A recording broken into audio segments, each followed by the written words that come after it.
सुबह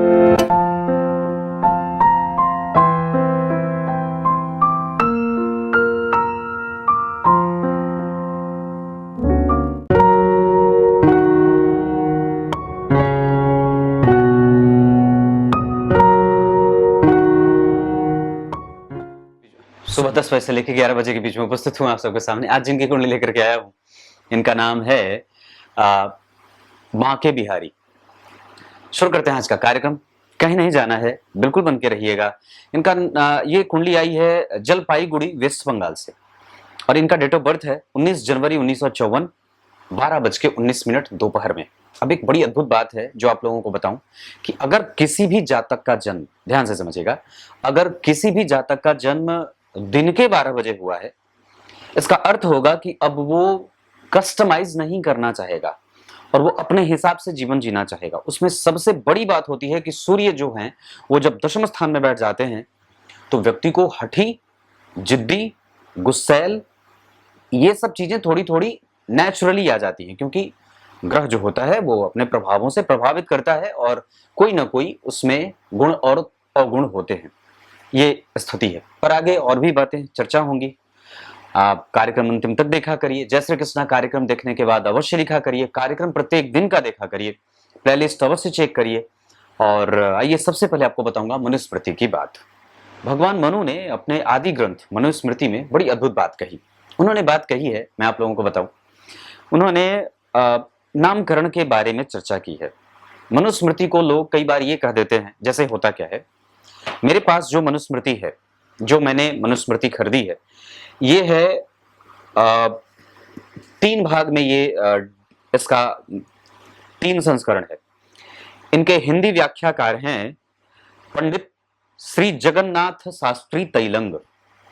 आपको इनकी मनुस्मृति खरीदनी चाहिए। बाकी के आप लोग जितने भी खरीदे हैं, हो सकता है वो किसी चीज से प्रभावित हो।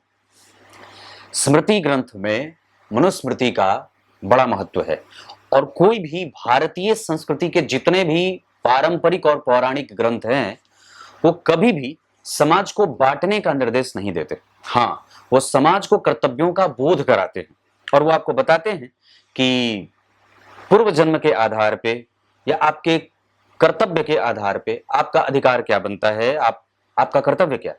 वो कभी भी आपको किसी भी तरीके से बांटने का और कभी भी किसी भी प्रकार से भ्रम में रखने का कोई उनका औचित्य नहीं होता है और वो ना उनका कोई कारण बनता है। इस वजह से जब भी आप कोई भी ग्रंथ या कोई भी पुस्तक खरीदें, लेखक निश्चित रूप से बहुत ही प्रामाणिक होना चाहिए, जिसमें किसी भी प्रकार की राजनीति ना हो। क्लियर है? तो ये बात यहां तक रही। भगवान मनु ने बात कही नामकरण के बारे में, जिसमें जातिकाओं के लिए उन्होंने कहा कि महिलाओं का नाम जो होती हैं, जो जातिकाएं, उनका नाम ऐसा होना चाहिए जो बड़ा कोमल हो, बड़ा व्यवस्थित हो, आशीर्वचन जैसे होता ना, यश प्राप्ति हो, कुल की वृद्धि हो, लक्ष्मी स्वरूपा हो, ऐसे नामों का उससे उच्चारण और गंध सुगंध आना चाहिए। मतलब बेटियों का नाम ऐसा रखना चाहिए जो बिल्कुल ही क्लिष्ट ना हो, बड़ा साधारण सा हो, गहरे अर्थ छुपा करके रखने वाला हो और 3 अक्षरों वाला हो, विषम संख्या का हो और उसके नाम के अंत में देवी लगा हो और पूजनीय हो, उच्चारण बड़ा स्पष्ट हो और मधुर हो, जिसको अनायास यूं ही पुकारने का मन करे। और जब जब उसका नाम पुकारा जाए तो साक्षात माता पार्वती का, माता लक्ष्मी का जो है वो ध्यान बना रहे या वेद माता गायत्री का ध्यान बना रहे। ऐसा। आइए अब विषय पे लेके आता हूं। इनका जन्म हुआ उत्तरायण पौष माह। इस वजह से व्यक्ति, आपका भी जन्म अगर उत्तरायण में हुआ है तो निसंदेह आपको ये बात समझ लेनी चाहिए कि आपकी कुंडली के सूर्य बड़े अच्छे हैं और आपकी कुंडली में पंचम भाव अब एक्टिव होगा। और उत्तरायण में सूर्य जब होते हैं तो व्यक्ति के जीवन में उसकी आत्मा का बड़ा महत्व होता है और वो उसकी सुनता है, उसकी आत्मा गिरती नहीं है, नष्ट प्राय नहीं होती, या ये कह सकते हैं कि उसकी धार्मिकता और पौराणिकता बनी रहती है। शिशिर ऋतु में जन्मे हैं, इस वजह से काम थोड़ा लेट से होगा। अगर आप भी शिशिर ऋतु में जन्मे हैं तो ये प्रभाव देखने को मिल सकता है। कृष्ण पक्ष के प्रतिपदा, अगर कृष्ण पक्ष में आपका जन्म हुआ है तो निसंदेह आपको अपनी वाणी पे, संयम रखने की आवश्यकता है। किसी को गाली गलौज करने की कोई आवश्यकता नहीं रखनी चाहिए। किसी को हैरेस करके जबरदस्ती या कोई काम करवाने की आवश्यकता नहीं है, उसको अपने विचारों पे छोड़ देना चाहिए। इसके अतिरिक्त अगर आपका जन्म मंगलवार को हुआ है तो व्यक्ति थोड़ा हठी, थोड़ा जिद्दी, थोड़ा क्रोधी, थोड़ा गुस्सैल और चंचल मानसिकता का होता है, डिप्लोमेट होता है और उसके दिमाग में बहुत सारी चीजें चलती रहती हैं। ऐसा भी होता है।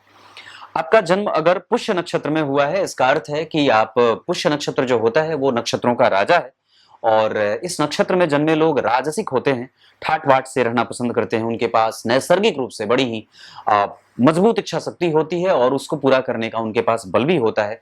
सत्य होते हैं, सनातनी होते हैं, बुद्धिमान होते हैं, धैर्यशाली होते हैं और गंभीर चिंतन करने वाले होते हैं। इसके साथ साथ उनका जो चंद्रमा होगा वो अगर पुष्य नक्षत्र में बैठा है और शनि आपकी कुंडली में बड़े अच्छे बन रहे हो, जैसे कि यहाँ भी बन रहे हैं शनि, दशम भाव के इस कुंडली के लिए कारक होते हैं और महत्वपूर्ण ग्रह के रूप में जाने भी जाते हैं और उच्च के भी होके बैठे हैं, तो ये जो स्थिति होगी वो व्यक्ति के जीवन में चंद्रमा को भी संतुलित करेगी और शनि को भी संतुलित करेगी और व्यक्ति के दाम्पत्य को भी संतुलित करेगी, डेली रूटीन को भी संतुलित करेगी। तो कहने का अर्थ है कि अगर आपका जन्म ऐसे पुष्य नक्षत्र में हुआ है तो ये चीजें बनती है। इसके बाद इनका जन्म हुआ विषकुंभ योग, बालवकरण और दिन तो मैंने बताया कि कौन सा दिन, गुरुवार को हुआ होगा, मंगलवार को हुआ है, मंगलवार को मैंने बताया था।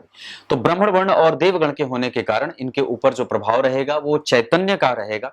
व्यक्ति शुद्ध होता है, मनस्वी होता है और सबसे अच्छी बात है कि वो परिस्थितियों को समझ करके निर्णय लेने वाला होता है। जल्दबाजीपन की प्रक्रिया नहीं होती है और घबराहट भी नहीं होती है। वैसे मंगलवार का प्रभाव, विषकुंभ योग बड़ा अच्छा माना जाता है, बालवकरण बड़ा सिद्ध योग है, करण है और ब्राह्मण वर्ण के होने के कारण राजसिक और तामसिक प्रभावों की कमी और सात्विकता की अधिकता, जिसमें व्यक्ति सबको वसुधैव कुटुंबकम के साथ इस सिद्धांत पे जीवन यापन करता है। श्रेष्ठ जगहों से धन कमाना चाहता है, कभी किसी को नुकसान नहीं पहुंचाना चाहता है, हमेशा ही अच्छी मानसिकता के साथ किसी के सामने उपस्थित होता है। तो ये इनकी कुंडली का पंचांग है, जिसमें आपको सबसे पहले पता चली बात कि चंद्रमा अगर कृष्ण पक्ष के जन्मे हैं तो निसंदेह आपको अपनी चीजों पे ध्यान, यहाँ पे चंद्रमा कृष्ण पक्ष के प्रतिपदा के हैं, इस वजह से यहाँ वो व्यक्ति को धार्मिक, धनी और सुगठित, अच्छी आयु वाला और श्रेष्ठ बुद्धि का बनाएंगे। ये इनकी कुंडली का पंचांग है जो व्यक्ति को बहुत ही नजदीक से प्रभावित करता है। अब आइए आपको इनकी कुंडली में ग्रह स्पष्ट कर देता हूं। अब आपको मैं इनकी कुंडली पे लेके हूँ। सबसे पहले इनकी कुंडली बनी है मेष लग्न की। मेष लग्न की कुंडली में लग्न जो बना है वो 27 डिग्री का बना है, मतलब थोड़ा ढलान पे है। धन भाव में गुरु बैठे हैं वक्री होकर के मृगशिरा नक्षत्र में 24 डिग्री के। इस वजह से हमें अपनी गंभीरता को और भी ज्यादा बना करके रखना चाहिए। कोई भी निर्णय लेने से पहले बहुत ही आवश्यकता से विचार करनी चाहिए। गुरु वक्री हैं, इस वजह से कभी कभी धन टेढ़ी बुद्धि के साथ या थोड़े कमजोरीपन के साथ, या आप उसको ऐसे कह सकते हैं कि इतनी सरलता से नहीं, थोड़ी आसानी से नहीं देते, मतलब वो थोड़े अब रगड़ देते हैं। तृतीय भाव खाली है और तृतीय भाव पे किसी भी ग्रह की कोई दृष्टि नहीं है और तृतीय भाव के अधिपति दशम में बैठे हैं, इस वजह से ये व्यापार करवाते हैं। दूसरे भाव के अधिपति भी दशम में बैठे हैं, ये भी व्यापार करवाते हैं। तीसरे भाव के अधिपति जन्म कुंडली में बुध अस्त हैं, इस कारण से पराक्रम थोड़ा विलंब से होता है, छोटे भाई बहनों का सहयोग थोड़ा कम सा मिलता है, या कम्युनिकेशन व्यक्ति का गड़बड़ होता है, यात्राएं बेवजह की होती रहती हैं, बेवजह का दिमाग इधर उधर भटकता रहता है। पर तृतीय भाव को शुभकर्त्री लगा है पीछे, क्योंकि गुरु हैं और आगे बैठे हैं चंद्रमा, इस कारण से तृतीय भाव का फल मिलेगा। धैर्य रखना चाहिए, जल्दबाजीपन से युक्त होकर के कोई भी निर्णय नहीं लेना चाहिए। चौथे भाव में चंद्रमा और केतु बैठे हैं, जो चौथा भाव निश्चित रूप से चंद्रमा का ही होता है, वहां वो नैसर्गिक रूप से उनका अधिपति होते हैं और उस भाव के, और वहां वो 7 डिग्री के पुष्य नक्षत्र में और केतु 0 डिग्री के पुनर्वसु नक्षत्र में। तो ये जो स्थिति बनी है, तो केतु पकड़े हैं गुरु के नक्षत्र को और चंद्रमा पकड़े हैं शनि के नक्षत्र को। अब दोनों का जो संबंध है, वहां पे गुरु और शनि का संबंध शकट योग बना रहा है, मतलब षडाष्टक में है। और यहाँ पे भाग्य भाव के अधिपति और दशम भाव के अधिपति एक दूसरे से सटकटी में, जिसमें से भाग्य भाव के अधिपति शत्रु के घर में बैठ गए और शुक्र जो है वो अपने मित्र की राशि में बैठ गए।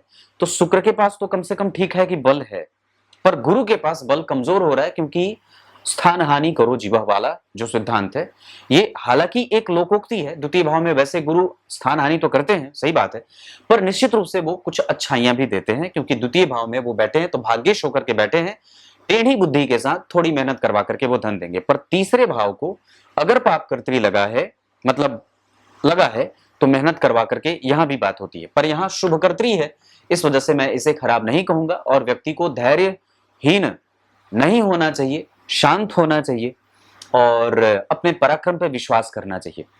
चौथे भाव पे आप यहाँ देख रहे हैं चंद्रमा और केतु बैठे हैं और वहां टाइट कंजंक्शन का ग्रहण लगा है। जैसे आपको समझाऊं तो अगर आप इनकी कुंडली में देखें तो चंद्रमा और केतु बहुत ही निकट से आकर के एक दूसरे को प्रभावित कर रहे हैं, मतलब चंद्रमा केतु को प्रभावित कर रहे हैं। और हालांकि वहां पे जो केतु है वो एग्रेसिव ज्यादा है और दरअसल उनपे सूर्य बुध शुक्र राहु का प्रभाव के साथ साथ शनि का भी प्रभाव है। इसका अर्थ होगा कि चंद्रमा अपने नैसर्गिक शुभ भाव में बैठने के बाद भी परेशानी में रहेंगे, क्योंकि उनपे शनि का प्रभाव है जो इस कुंडली के लिए पापग्रह होते हैं। चंद्रमा टाइट कंजंक्शन में ग्रहण में है, इस वजह से व्यक्ति घर से उसका जो मन है, उसका जो मन वाला क्षेत्र है वो घर में विराज रहा है, पर फिर भी घर में कॉन्फ्लिक्ट है, मतलब ग्रहण है। माताजी हैं पर पीड़ित हैं और परेशान हैं या अस्वस्थ हैं। उसी तरीके से अगर आपकी भी कुंडली में चंद्रमा और केतु का ग्रहण लगा है तो आपकी आत्मा घर पे निवास करती है, आपका मन घर में बसा रहता है, पर आपको घर से दूर जाने के लिए विवश होना पड़ता है, या कई बार ये चीज आपको घर पे रहने के लिए विवश नहीं होने देती, आपको घर से बाहर भगाना चाहती है। चंद्रमा और केतु का जो ग्रहण होगा, इस पे मैं एक अलग सोच रहा हूं, कार्यक्रम जल्दी बनाऊं।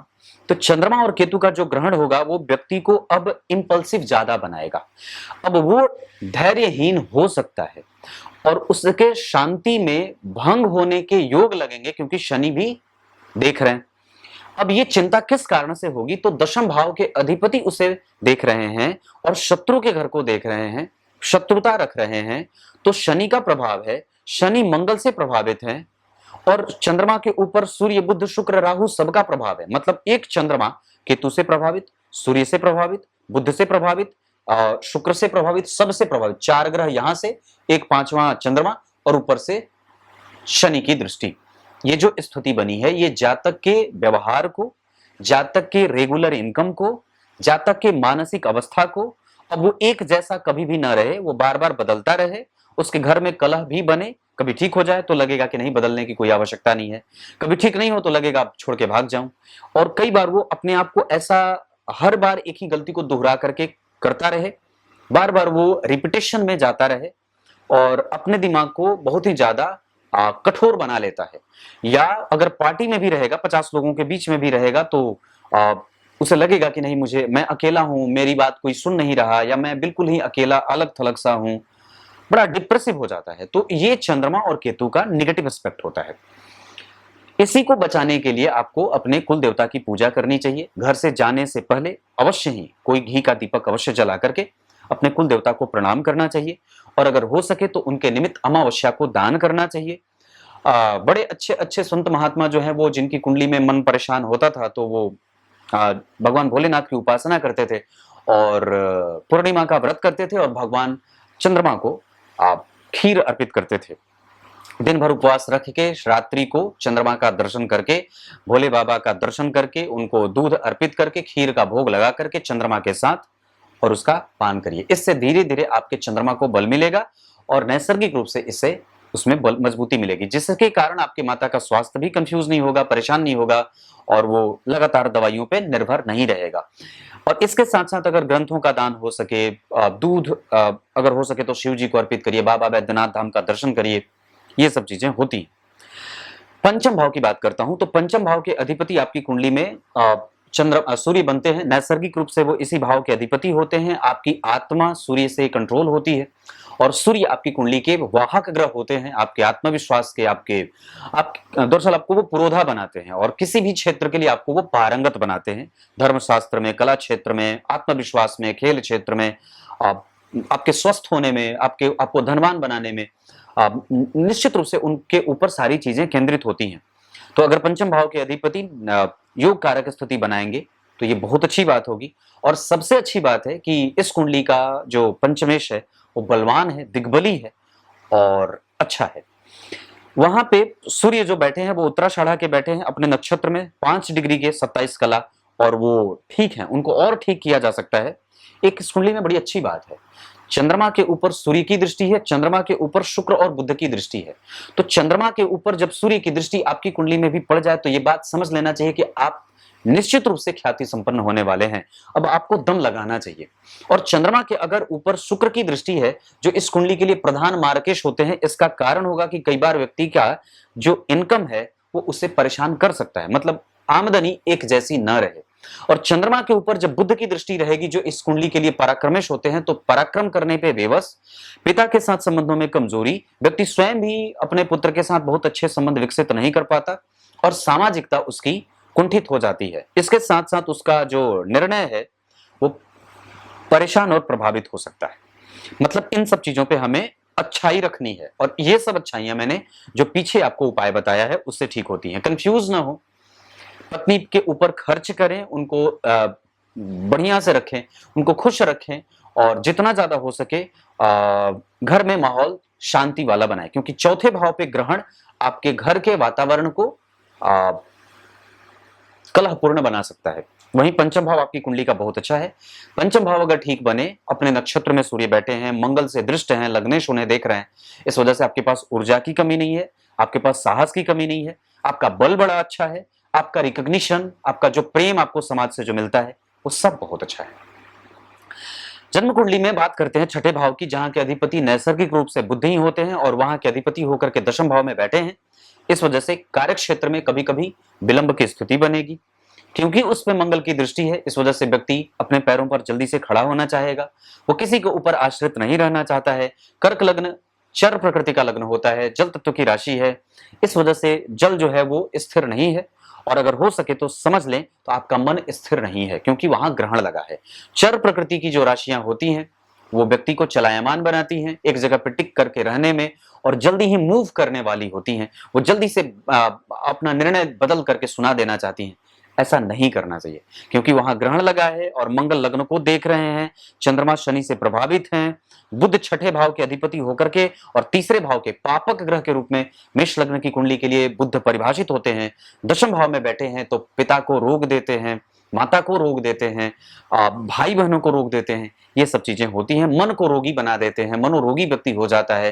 वो आसानी से जल्दी जल्दी किसी न किसी डॉक्टर के चपेट में, किसी वकील के चपेट में, किसी ज्योतिषी के चपेट में आता रहता है। तो ये सब चीज समझने के बाद अपने आप को भगवान के भरोसे करिए, अपने आप को ठाकुर जी के भरोसे करिए, भगवान भोलेनाथ की आराधना करिए, उनकी पूजा करिए, नित्य प्रतिदिन रामचरितमानस का पाठ करिए, मंदिरों का दर्शन करिए, गौ माता की सेवा करिए, माता पिता की आराधना, उनके पास बैठ करके स्तोत्र का पाठ, उनसे चर्चा करना, धर्मशास्त्र की बातें जानना, अपने घर को सुरक्षित रखना, ये सब चीजें आप कर सकते हैं और ये निश्चित रूप से आपको बहुत ही ज्यादा शांतिप्रद होने वाली है। कर्म क्षेत्र में कभी कभी मतभेद वो रहेगा, वो कंफ्यूजन वाला स्थिति वो बना रहेगा, वो उसमें कोई आप मटा नहीं सकते। अगर चाहते हैं कि अच्छा काम चलता रहे बिना रुकावट के, तो गणेश चतुर्थी का व्रत उठा लेना चाहिए और ये पक्के रूप में आपको बहुत फायदा करेगा। गणपति अथर्वशीर्ष का पाठ भी बहुत फायदेमंद होगा। सप्तम भाव में उच्च के शनि मंगल के संग बैठे हैं, यानी कि इस कुंडली का भाग्येश जो शनि है, दशम भाव और एकादशवें भाव के अधिपति बहुत अच्छे हैं। इस वजह से आपको अपने बल पे प्राप्त होने का योग भी लगा है। आप नैसर्गिक रूप से थोड़े से आलसी हो सकते हैं, आपका काम थोड़ा रुकेगा, थोड़े से विच्छेद की स्थिति में भी जाएंगे, दाम्पत्य में थोड़ी बहुत कड़वाहट और कभी कभी खुन्नस रहेगी, पर आप उसका विरोध ना करें, उसको चुपचाप यूं समझ लें कि ये आपके भाग्य में है और ये ऐसा आपको करना है। तो मैं इनकी कुंडली के सप्तम भाव पे था, जहां अगर उच्च के शनि, अगर आपकी भी कुंडली में शनि उच्च के होकर के बैठे हैं, तो ये बात निश्चित रूप से आपको समझ लेनी चाहिए कि आप न्याय प्रिय हैं। अब आप कभी भी जीवन में अन्याय अगर कर रहे हैं किसी के साथ भी, तो आपको पीछे जाना पड़ेगा और हो सकता है आपकी सफलता बाधित हो। शनि एकमात्र ऐसे ग्रह हैं जो अपना संपूर्ण देते हैं और वो इस बात का इंतजार करते हैं कि जातक मुझे पूरा देगा। अगर आपने 100% नहीं दिया तो शनि आपको 100 होने तक इंतजार करवाएंगे। क्या बात कही मैंने? अगर आपने 100% अपना नहीं दिया है किसी कार्य क्षेत्र में, तो शनि आपको तब तक नहीं देंगे जब तक आप उसको रिपीट करके 100 पूरा नहीं कर देते हैं। इसका अर्थ है कि वो ग्रह किसी भी हाल में, किसी भी स्थिति में आपके साथ अन्याय नहीं करते हैं। वो अन्याय कोई और ग्रह कर सकता है, पर शनि कभी अन्याय नहीं करते। उनकी दृष्टि हर जगह के लिए और सभी के लिए बराबर सी होती है। तो कहने का तात्पर्य है कि शनि अगर आपकी कुंडली में बढ़िया बैठे हैं तो आप निश्चित रूप से न्यायिक हैं और इहलौकिक सुख से ज्यादा आपके लिए महत्वपूर्ण होता है पारलौकिक सुखों का विजेता बनना, जो यहां पे दिखाई नहीं देता, जो मृत्यु के बाद आत्मा को दिखाई देती है, या आत्मा का वो प्रभाव उसको आत्मा झेलती है या उसका सुख भोगती है, ऐसा। तो ये एकमात्र ऐसे ग्रह हैं जो भले विलंब हो पर देते सब कुछ है। ये विचारधारा ही आपके जीवन में ऐसा बनाते हैं कि मुझे ये चाहिए, तो आपके दिमाग में जो थॉट बनते हैं, कई बार वो ऐसा ही बनाते हैं कि आपको वो स्वप्न दिखा देते हैं कि ऐसा तुम्हें मिलेगा। पर अगर आप उसको पाने के लिए उतनी मेहनत नहीं करेंगे तो आपको वो विलंब से देंगे, लेकिन आपको बार बार ये एहसास दिलाएंगे कि तुम्हें अभी पूरा करना है। और गीता जी का श्लोक जो है वो कर्मण्येवाधिकारस्थे वाली बात, ये बात इसी शनि ग्रह के ऊपर ज्यादा लागू होती है, क्योंकि वो एकमात्र ऐसे ग्रह हैं जो सिर्फ ये कहते हैं मेहनत करते जाओ, परिणाम तुम्हारे वश में नहीं है, विचार तुम्हारे वश में नहीं है। जो आपके दिमाग में विचार बनते हैं उस पर नियंत्रण आपका अपना नहीं होता, बहुत सिद्ध कोटि का बनना पड़ता है, तब जाकर के आपके विचार आपके अनुकूल और प्रतिकूल आते हैं। आपके अनुकूल तो ये शनि के अंतर्गत है। ये चीज हमें बहुत ही बारीकी से समझनी चाहिए कि वस्तुतः आपसे शनिदेव कराना क्या चाहते हैं। सप्तम भाव में शनि और मंगल का, जैसे कोई भी ग्रह अगर उच्च का होकर के बैठा हो या किसी ग्रह के साथ उच्च का होकर के बैठा हो तो ये बहुत अच्छा होता है।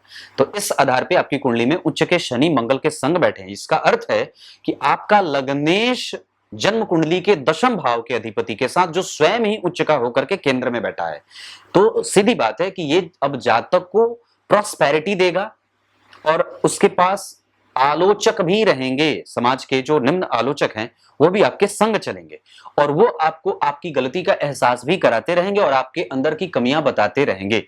उनके संग आपको आगे बढ़ना है। जितना ज्यादा हो सके अपने आप को गंभीर रखें, चिंतन करने वाला रहें, और यही जो शनि है वो आपको ज्योतिष का क्षेत्र ज्ञान देने वाला बना दे। तंत्र मंत्र रत्न यंत्र आदि आदि विषयों का जो है वो जो छुपी हुई जो चीजें होती हैं उसमें आपको महारत हासिल करवाते हैं। तो शनि स्वयं ज्योतिषी हैं और शनि स्वयं आपको इन सब चीजों में बड़ी महत्वपूर्ण भूमिका में लेके आते हैं। तो यहाँ पे जो शनि बैठे हैं वो 15 डिग्री के हैं, अवस्थागत उनकी स्थिति बड़ी ही मजबूत है, और मंगल 24 डिग्री के हैं। इस वजह से उत्साह थोड़ा कम कभी कभी होगा, कभी कभी लगेगा कि जैसे हार गए, पर ऐसी अवस्था में आपको अपनी कुंडली में शनि को ध्यान रखना चाहिए कि नहीं, वो बिल्कुल न्यायप्रियता के साथ मेरी कुंडली में उपस्थित हैं और मैं बिल्कुल ही ठीक हूं। बस उस शनि का जो नेगेटिव एस्पेक्ट आपकी कुंडली के चतुर्थ भाव यानी कि मन पे पड़ रहा है, हमें उस पर संतुलन बनाने की आवश्यकता होगी, जिसके लिए ही मैंने आपको भोलेनाथ की पूजा करने को कही है। अष्टम भाव के अधिपति मंगल भी होते हैं, पर ये लग्नेश है। कोई भी ग्रह अगर लग्नेश है और अष्टम भाव का भी अधिपति है, अगर लग्नेश और छठे भाव का भी अधिपति है, तो आपको घबराना नहीं चाहिए। ये ग्रह अपने अष्टम भाव के नेगेटिव एस्पेक्ट नहीं देते और वो निश्चित रूप से लग्नेश होकर के लग्न का फल ज्यादा करते हैं और आपको वो संतुलित रखने में आपकी सहायता करते हैं। ये एक अलग बात होगी कि अष्टम भाव के भी अधिपति होते हैं, इस वजह से अपनी दशा के अंतिम चरण में वो कई बार आपको थोड़ी बहुत व्याधियों से ग्रसित रख सकते हैं। कई बार व्यक्ति को अस्त्र शस्त्र, गोला बारूद, चाकू छुरी, अपने घर की महिलाओं की सुरक्षा, अपनी यात्रा विशेष, जल जनित बीमारियां, ऐसी चीजों से बचने की आवश्यकता होती है। अपने घर की सुरक्षा का विशेष ख्याल रखना चाहिए, ये सब चीजें करनी चाहिए। अब जन्म कुंडली में नवम भाव की चर्चा करते हैं। तो नवम भाव के अधिपति जन्म कुंडली में गुरु जाकर के बैठे हैं धन भाव में। ये अपने आप में एक अच्छी बात होगी अगर आपकी भी कुंडली में, मैं आपकी भी बात कर रहा हूं, अगर आपकी भी कुंडली में नवम भाव के अधिपति जो बनते हैं अगर वो धन भाव में बैठे हैं, इसका अर्थ होगा कि व्यक्ति को पिता से, अपने भाग्य के बल से, अपने पुरखों के जमीन जायदाद से सुख मिलने वाला होता है। पर अगर वो शत्रु के घर में बैठे हैं तो अब यहाँ पे अगर मान लीजिए जन्म कुंडली में दूसरे भाव में 2 नंबर की राशि बनी है तो यहाँ के अधिपति दशम में बैठे हैं, इसका अर्थ होगा कि आपको प्राइवेट सेक्टर या फिर खुद का काम ये शोभा दे। और यहाँ पे गुरु बैठे हैं जो इस कुंडली के भाग्येश होने के साथ साथ जन्म कुंडली में राजयोग कारक ग्रह होते हैं, तो वो जहां भी बैठेंगे उसमें लाभ भी देंगे। और 12वें भाव के अधिपति होकर के शत्रु के घर में बैठे हैं, इस वजह से कभी कभी व्यक्ति को पैतृक संपत्ति से दूर करने की कोशिश भी करेंगे, अपना प्रभाव देंगे। पर वो 12वें भाव से स्वतंत्र होकर के जन्म कुंडली के 12वें भाव के और दूसरे भाव के अधिपति, जब कोई ऐसा ग्रह बनता हो जो 2 भावों का अधिपति हो, मतलब उसके अतिरिक्त भी एक अन्य किसी भाव का अधिपति हो, तो अब वो अपने उस भाव का परिणाम करता है जहां वो इससे स्वतंत्र होकर के इसका और यहां का परिणाम करेंगे। अब गुरु यहां से स्वतंत्र हो जाएंगे और वो अब डिपेंड करेगा कि 12वें भाव पे कोई ग्रह बैठा है या नहीं बैठा है, या 12वें भाव के अधिपति के संग कोई बैठा है या नहीं बैठा है, ये बात इस बात पे निर्भर करेगी। पर 12वें भाव के अधिपति पे अष्टम भाव के अधिपति की भी दृष्टि है, इस वजह से व्यक्ति में निगेटिविटी रहती है और कभी कभी अति व्यय या कई बार वो अतिरिक्त जिम्मेदारी का वहन करता है जीवन पर, उसकी जिम्मेदारी कभी खत्म नहीं होती और कई बार दूसरे का खर्च भी चलाना पड़ता है, ऐसा है। ये नवम भाव, तो इस कुंडली के आधार पे नवम भाव बहुत अच्छा बना। दशम भाव आपकी कुंडली में पाराशर ज्योतिष के आधार पे थोड़ा कंफ्यूजन में है, पर जैमिनी ज्योतिष के आधार पे वो बलवान है, इस वजह से आप शनि से संबंधित कोई भी कारोबार कर सकते हैं।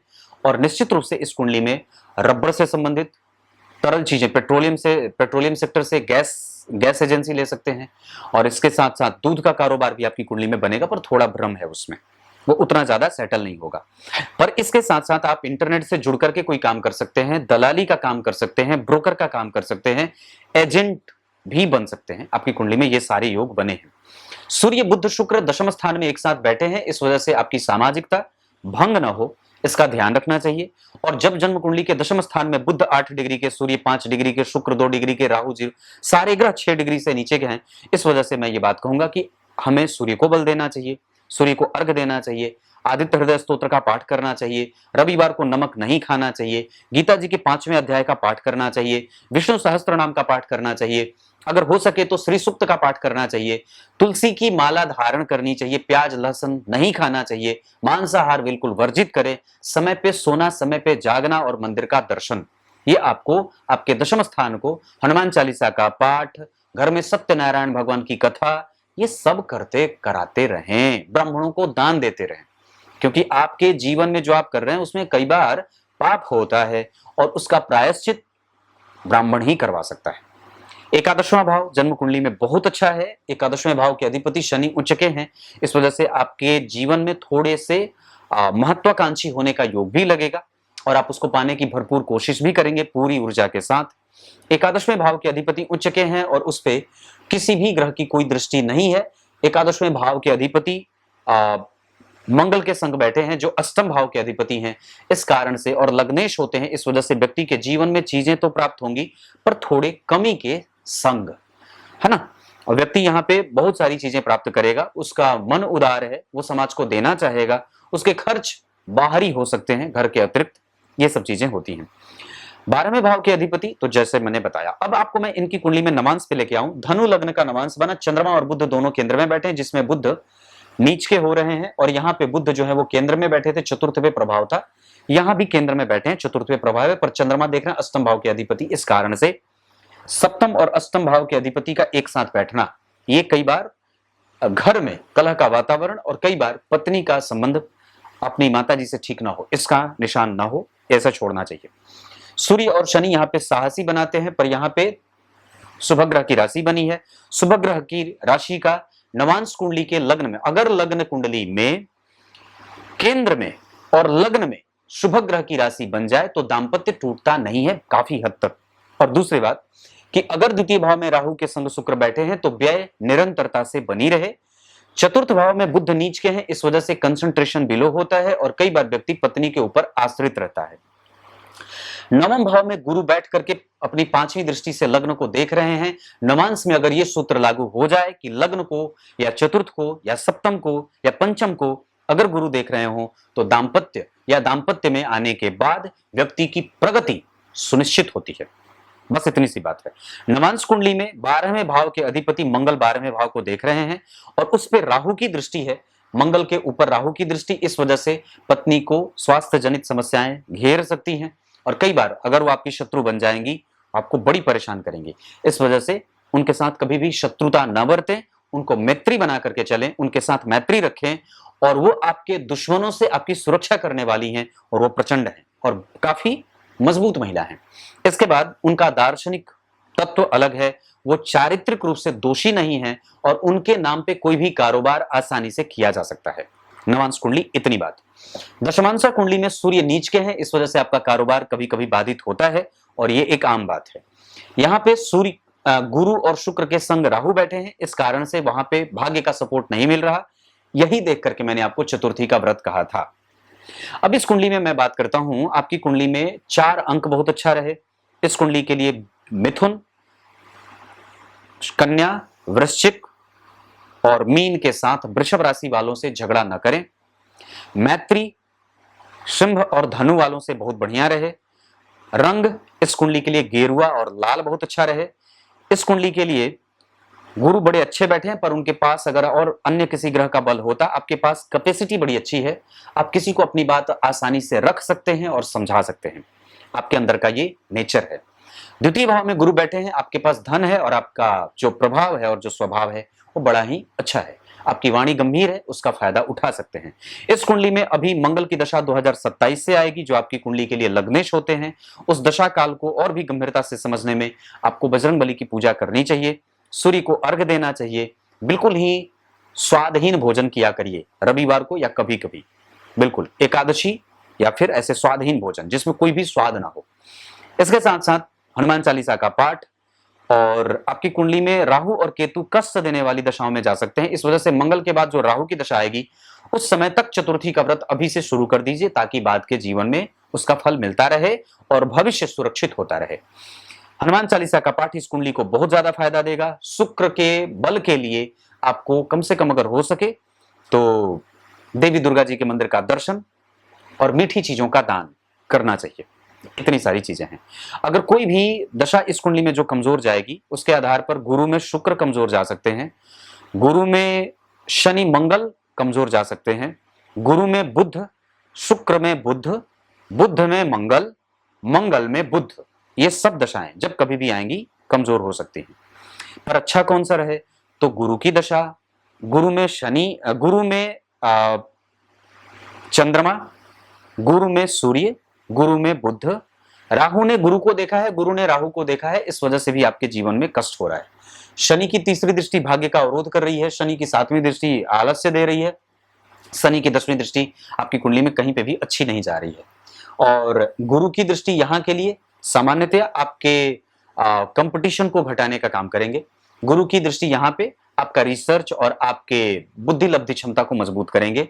गुरु की दृष्टि नीच की है, इस वजह से उनका सुख करियर वाले क्षेत्र में थोड़ी परेशानी दे रहा है या आपकी सामाजिकता को बाधित कर रहे हैं। इस वजह से समाज में जब भी जाएं बहुत ही नियंत्रित रहें, कोई भी ऐसा काम ना करें जिससे समाज को आपके हिसाब से कष्ट हो, क्योंकि आपकी कुंडली में समाज को कष्ट देने का कोई योग नहीं है। पर गुरु की जो 9वीं दृष्टि जा रही है दशम भाव पे, वो कभी कभी परेशानी का माहौल खड़ा कर रही है। ये आपकी कुंडली है। नक्षत्र के हिसाब से इस कुंडली में जो बात बनेगी उसके आधार पे पुष्य नक्षत्र, स्वाति, विशाखा, मृगशीरा, रेवती, उत्तरा फाल्गुनी, उत्तरा भाद्रपद, उत्तराषाढ़ा और इसके साथ साथ आपकी कुंडली में रोहिणी, ये सब नक्षत्र अच्छे रहेंगे कोई भी काम करने के लिए। दिन इस कुंडली के लिए मंगलवार का और गुरुवार का बहुत अच्छा रहेगा। ये इतनी सारी चीजें। तब तक के लिए बहुत बहुत नमस्कार।